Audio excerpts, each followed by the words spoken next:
Hello and welcome to the Connection podcast series.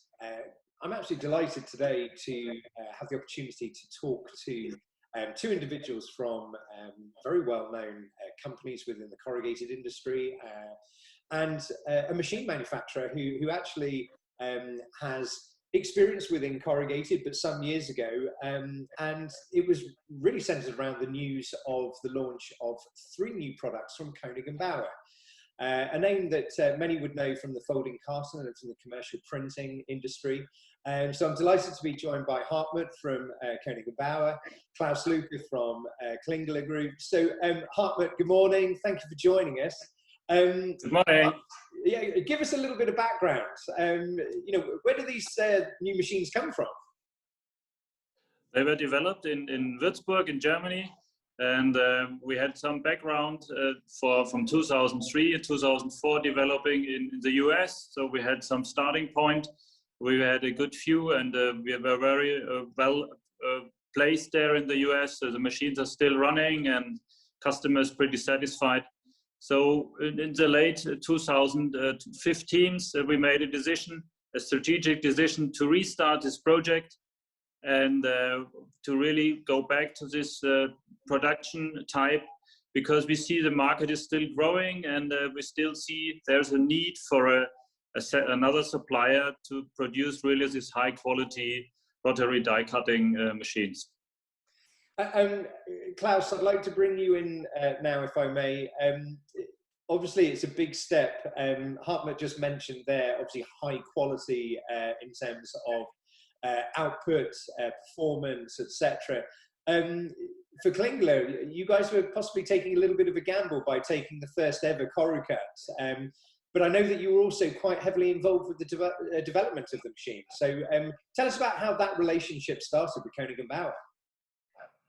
Well, when we heard that Koenig Bauer will start again building a rotary die cutter, we were interested probably as anyone else. So when we started the first discussions, how the machine would look like, well, in an early stage, we found out that there could be something we could bring into the project, and that's how it probably developed a little bit. And then there was more talking about it, and then, yeah, once of a sudden, we came to the decision to go for this first machine. And Klaus, I mean, the actual project, the lead time on it, it was several years, and obviously you had a lot of involvement from, effectively the top of the boardroom all the way down into the shop floor. Yeah, sure. From the beginning, well, the first, let's say, the strategic decision was done obviously by Dr. Klingeles himself. That was after, let's say, the first talking where we could go with such a machine. And then when we started talking, let's say, more in general, later over drawings, so we sat around the table and involved right from the beginning machine operators, which are very experienced from let's say, several factories of our group. So we tried just to get a lot of input from, let's say, the machine operators and the practical work with these machines. And Hartmut, if I come back to you, obviously, it's a very interesting development from your side. You also told us a little bit about the previous history from the projects that were running in America, and obviously that centered around flexo printing as well. So tell us about the other products that have been evolving at Koenig Bauer alongside the CorruCUT. Yeah, well, in parallel with the same team, design group and development group, we developed newspaper, commercial presses, and in parallel, sure, we made a lot of digital development. And the decision was made that we will go more and more to produce machines to print on boards. So in parallel, we developed a digital machine.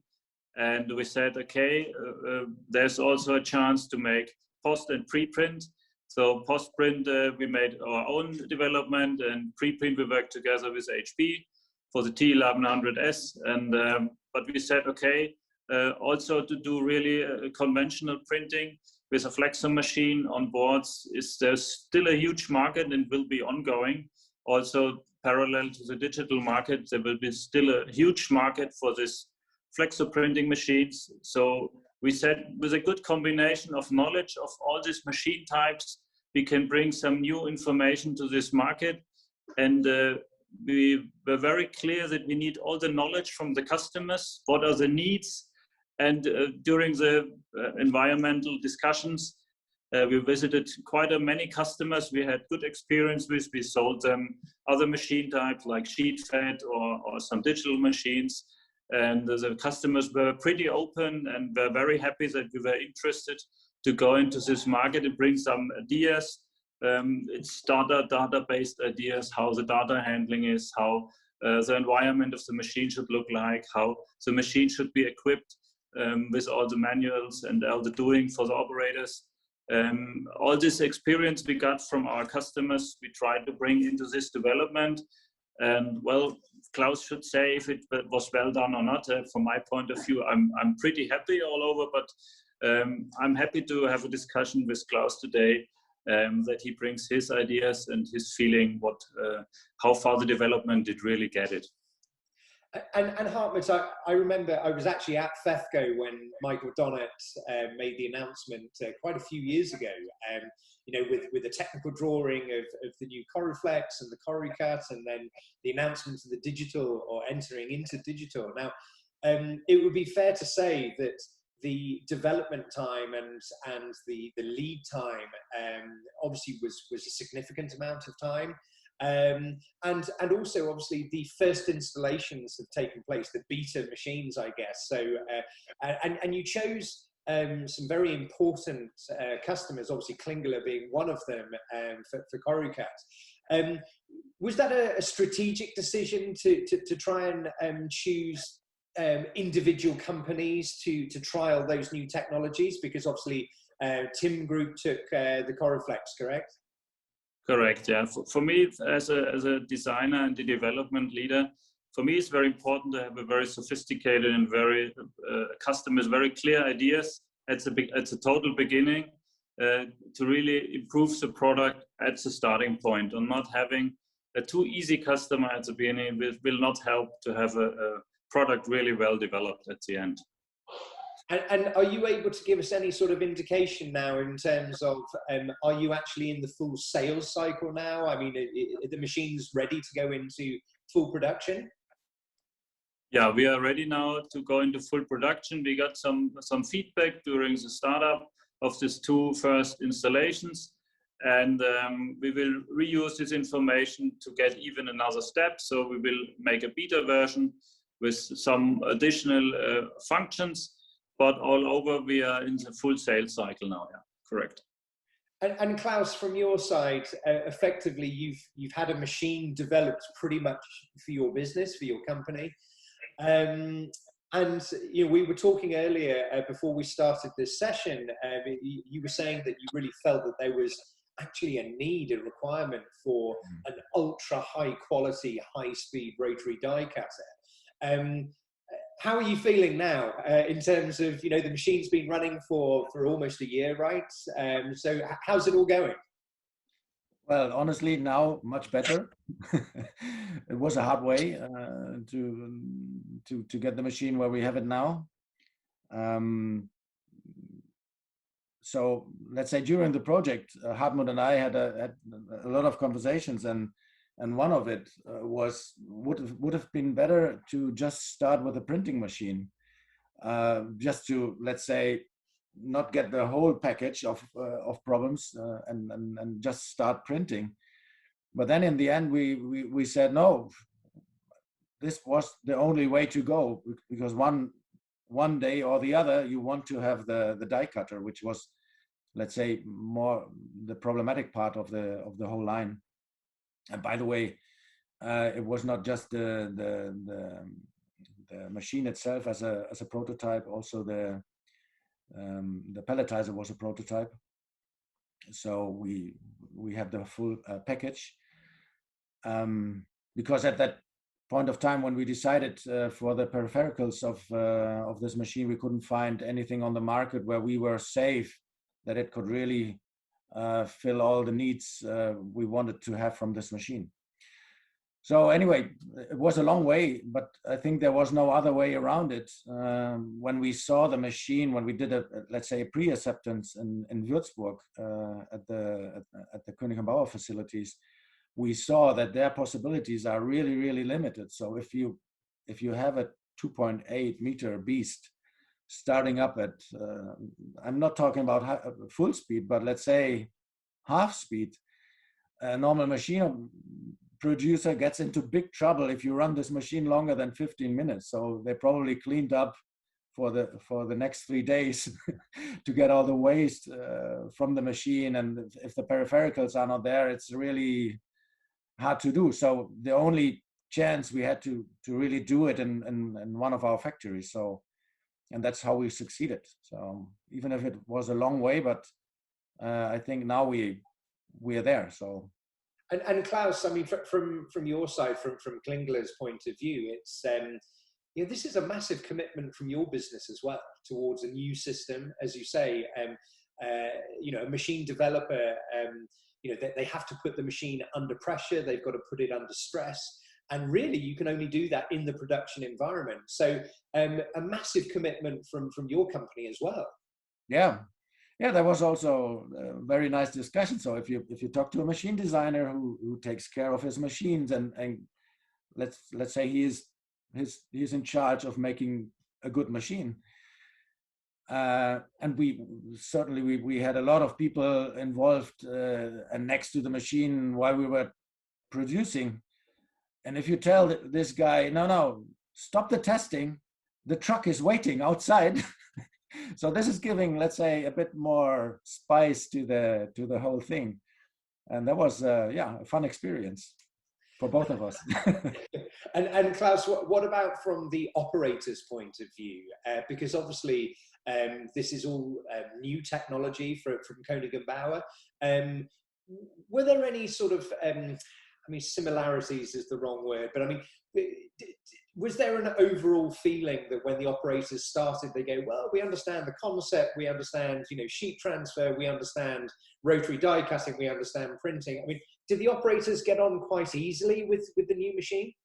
Well, a good point was that, well, first of all, such a project can only be a success if the operators make it a success, because it's not Hartmut, it's not me who's running the machine. In the end, it's the people who are doing their job on a 3-shift basis, and that's why we involved them right from the beginning. So when the machine came there, but you can imagine starting from a drawing on a table, and then traveling to Würzburg, seeing the machine in real.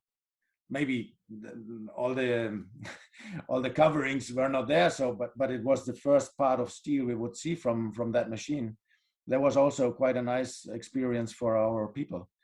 And then when we brought it to our factory, it was not a new machine for them. So since they were involved from the beginning, not all of them, but most of them, and that's what you really need. You need people who are spreading also the new technology and how to operate it and all that. So I think we did a pretty good job. But also I have to say that with a very high involvement of Koenig Bauer. So these guys are, professional. Some days you were asking, why are you still wearing a Koenig Bauer shirt? It should be a Klingeles shirt. And Hartmut, if we come back to Koenig Bauer, you know, obviously this is it's a very bold project, and you know, we've got to the stage now where the machines are running in full production environment. The benefit of hindsight, are there any things that you would have done differently if you knew then what you know today? Well, some points probably we would do differently, but we have done them in between now. And from my point of view, it's always a learning curve. Klaus explained very clear that we work together. We need the operators, we need the feedback from them, but this means we need the whole team. So the whole team brought in what they want from the machine during the startup and during the running time. we saw there are possibilities to do more. So we brought very interesting products to this machine. Products normally done more with the flatbed cutters. We did many interesting points there, and we learned together what abilities we have with a new product. So it was a learning curve we did together, and maybe we would start to work closer together in some stages of the project, but all over it would run pretty equal. I think the discussion Klaus and I had in between, we had some stages we discussed more, some stages we discussed less. Maybe I would have it permanently, some permanent meetings, so weekly call, what's up. This helped a lot and brought the project very much further. And the most important is really to work close together. And this was very well done during this project all over. I was very happy with this. And it's still an ongoing process. So there was one stage when the machine was, let's say, solidly working. We decided to meet once a month for fine-tuning discussions with our machine operators. Is there something we need to change, or sometimes it's a stupid button somewhere else, not where it used to be all the time. And we found out, no, it's much better here because I'm saving, I don't know, 10 meters of walkway. That was the things we were then discussing. So this was the real, let's say, fine tuning, and it's still ongoing. So. There's one small point. Yeah, one small point is at the beginning we had some, I would say, funny wordings in the handling of the machine that got some smile on your face, Klaus. This sounds a little bit like newspaper. You must make a different wordings that everybody understands this, because on board machines this wording is a little bit different. So this was somehow funny. This we should have done a little bit earlier, definitely. Now, Klaus, I'd like to pick up on one point that Hartmut was talking there a little bit earlier. He was saying the difference is obviously between flatbed die cutting and rotary die cutting. Obviously, as machines get wider, they get faster, and obviously we know in Europe there's this massive drive towards more recycled liner content. We're going with lighter weight flutings, and obviously, you know, the actual pieces of board are getting lighter and lighter in effect. What challenges do you feel that puts on the modern rotary die cutter? Because obviously, you know, pieces are getting smaller, and yet the sheets are getting wider. Yeah, actually, that's exactly one of the biggest points we had to face. We tried to transfer some of the, let's say, not really flatbed work, but sometimes you are forced in your factory to run something on your flatbed die cutter because maybe that machine has better printing units than any other machine you have. So in the end, you could find yourself producing, let's say, wraparound trays, which are sophisticated in printing, but not so much in die cutting. You find them running on your, let's say, 1600 flatbed die cutter. So this is one of the products you really don't want to have on that machine. So you put that on the rotary. That's nice.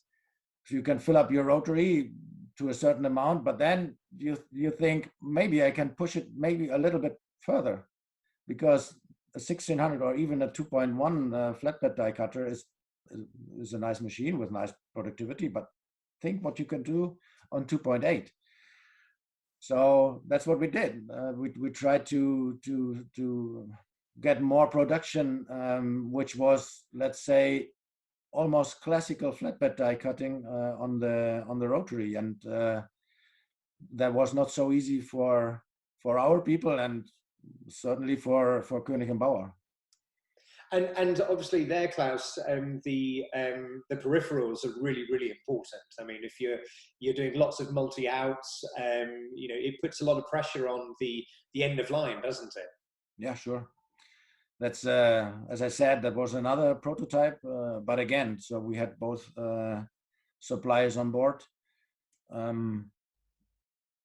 I always said, well, in the end, you must be a little bit more interested to make this run than we are, because we have another choice. But anyway, yeah, that was the next thing. So when we saw the Rotary was running, sometimes you ran into a bottleneck on your peripherals, mostly then the pelletizer. But well, if you have a good supplier who responds, then let's say very agile, you can go pretty far.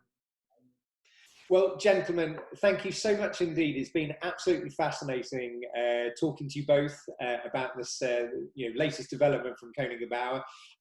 We wish you all the success, and as soon as lockdown is finished and COVID is done, I'm looking forward to coming and actually seeing the big beast in action. So until then, gentlemen, thank you very much indeed. Thank you very much. Goodbye. Thanks a lot.